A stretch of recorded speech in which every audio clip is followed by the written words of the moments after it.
ಕನ್ನಡ ನಾಡು, ಇದು ಕನ್ನಡಿಗರ ನಾಡಿಮಿಡಿತ. ಕಾರ್ಮಿಕ ಇಲಾಖೆಯ ಸಚಿವರಾಗಿರ್ತಕ್ಕಂಥ ಸಂತೋಷ್ ಲಾಡ್ ಸರ್ ಅವರಿಗೂ ಕೂಡ ನಾವು ಕಾರ್ಯಕ್ರಮವನ್ನ ಅಭಿನಂದನಾ ಕಾರ್ಯಕ್ರಮವನ್ನು ಹಮ್ಮಿಕೊಂಡಿದ್ವಿ. ಯಾಕೆ ಅಂತ ಹೇಳಿದ್ರೆ 2023 ಜುಲೈ 13ರಂದು ಇನ್ನೂ ಹೆಚ್ಚಿನ ಸದಸ್ಯರನ್ನ ಮಾಡಬೇಕು ಅಂತ ಹೇಳಿ ನಾವು ಸದಸ್ಯತ್ವ ಅಭಿಯಾನ ಕಾರ್ಯಕ್ರಮವನ್ನು ಹಮ್ಮಿಕೊಂಡಿದ್ದೇವೆ. ಋತುಚಕ್ರ ರಜೆಯನ್ನು ಸರ್ಕಾರ ಘೋಷಣೆ ಮಾಡಿರುವ ಹಿನ್ನೆಲೆಯಲ್ಲಿ ಋತುಚಕ್ರ ರಜೆಯನ್ನ ಘೋಷಣೆ ಮಾಡಬೇಕು. ಮಹಿಳಾ ನೌಕರರಿಗೆ ಋತುಚಕ್ರ ರಜೆಯನ್ನು ಪ್ರತಿ ಮಾಸಿಕವಾಗಿ 1 ದಿನ ವೇತನ ಸಹಿತ ರಜೆಯನ್ನು ನೀಡಬೇಕು ಅಂತ ಹೇಳಿ ನಮ್ಮ ಸಂಘಟನೆ ಅವಿರತ ಶ್ರಮದಿಂದ ಮನವಿಗಳನ್ನು ಸಲ್ಲಿಸ್ತಾ ಹಾಗೂ 2022ರಿಂದಲೇ ನಾವು ಮನವಿಗಳನ್ನು ಕೂಡ ಸಲ್ಲಿಸಿದ್ವಿ ಸರ್ಕಾರಕ್ಕೆ. ಅದೇ ರೀತಿಯಲ್ಲಿ ಸರ್ಕಾರ ಕೂಡ ನಮ್ಮ ಮನವಿಗೆ ಸ್ಪಂದಿಸಿ ಸರ್ಕಾರ ಕೂಡ ಇದನ್ನು ಸಂತೋಷವಾಗಿ ನಮ್ಮ ಎಲ್ಲ ಮಹಿಳಾ ನೌಕರರ ಸಮಸ್ಯೆಗಳನ್ನ ಬಗೆಹರಿಸಬೇಕು ಅಂತ ಹೇಳಿ ಅವರ ಆತ್ಮಸ್ಥೈರ್ಯ ಮತ್ತೆ ಹೆಚ್ಚಿಸಬೇಕು.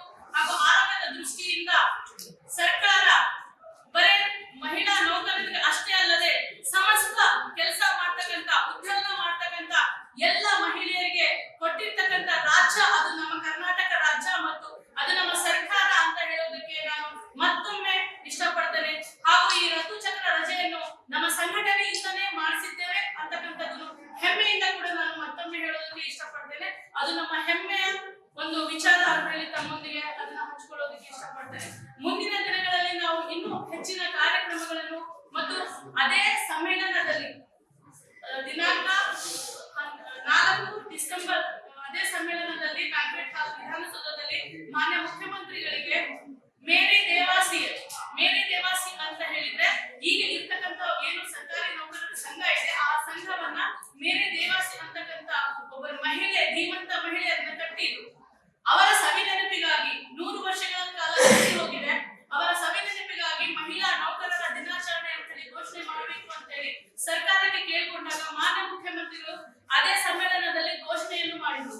ಅದೇ ರೀತಿಯಲ್ಲಿ ನಮಗೆ ಕಚೇರಿಯನ್ನು ಕೂಡ ಕೊಡುವುದಕ್ಕಾಗಿ ಬಾಲಭವನ್ ಕಬ್ಬನ್ ಪಾರ್ಕ್ ಬೆಂಗಳೂರು ಅಲ್ಲಿ ನಮ್ಮ ಸಂಘಕ್ಕೆ ಕಚೇರಿಯನ್ನು ಕೂಡ ನೀಡಬೇಕು ಅಂತ ಹೇಳಿ ಘೋಷಣೆ ಮಾಡಿದ್ರು. ಅದೇ ರೀತಿಯಲ್ಲಿ ಮಾನ್ಯ ಮುಖ್ಯಮಂತ್ರಿಗಳು ಮತ್ತೆ ಎಲ್ಲ ಉಪಮುಖ್ಯಮಂತ್ರಿಗಳು ಮತ್ತು ಸಚಿವರುಗಳು ಈ ಸಂಘಟನೆಗೆ ಶಕ್ತಿಯನ್ನು ತುಂಬಬೇಕು, ಈ ರೀತಿಯ ಸಂಘಟನೆ ಮಹಿಳಾ ಸಂಘಟನೆ ಇರಬೇಕು ರಾಜ್ಯದಲ್ಲಿ ಅಂತ ನಮಗೂ ಕೂಡ ಬೆಂತಟ್ಟಿದ್ದಾರೆ. ಆ ವಿಚಾರವನ್ನು ಕೂಡ ತಮ್ಮೊಂದಿಗೆ ಹಂಚಿಕೊಳ್ಳೋದಕ್ಕೆ ಇಷ್ಟಪಡ್ತಾ ಇದ್ದಾರೆ.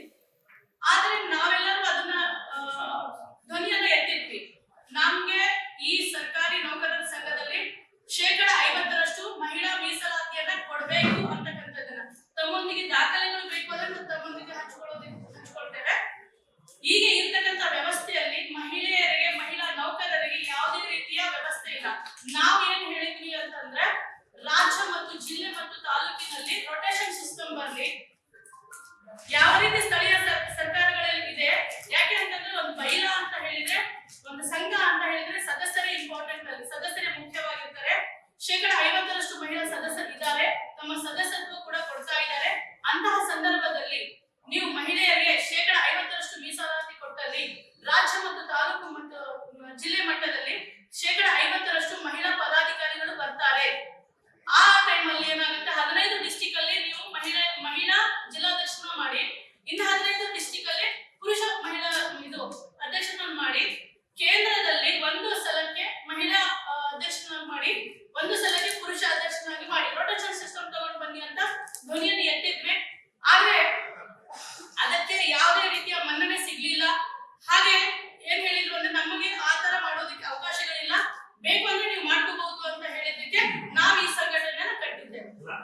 ಸಬ್ಸ್ಕ್ರೈಬ್ ಮಾಡಿಕೊಳ್ಳಲು ಕೂಡಲೇ ಪಕ್ಕದಲ್ಲಿ ಕಾಣುವ ಬೆಲ್ ಐಕಾನ್ ಕ್ಲಿಕ್ ಮಾಡಿ ನೋಟಿಫಿಕೇಶನ್ ಪಡೆಯಿರಿ.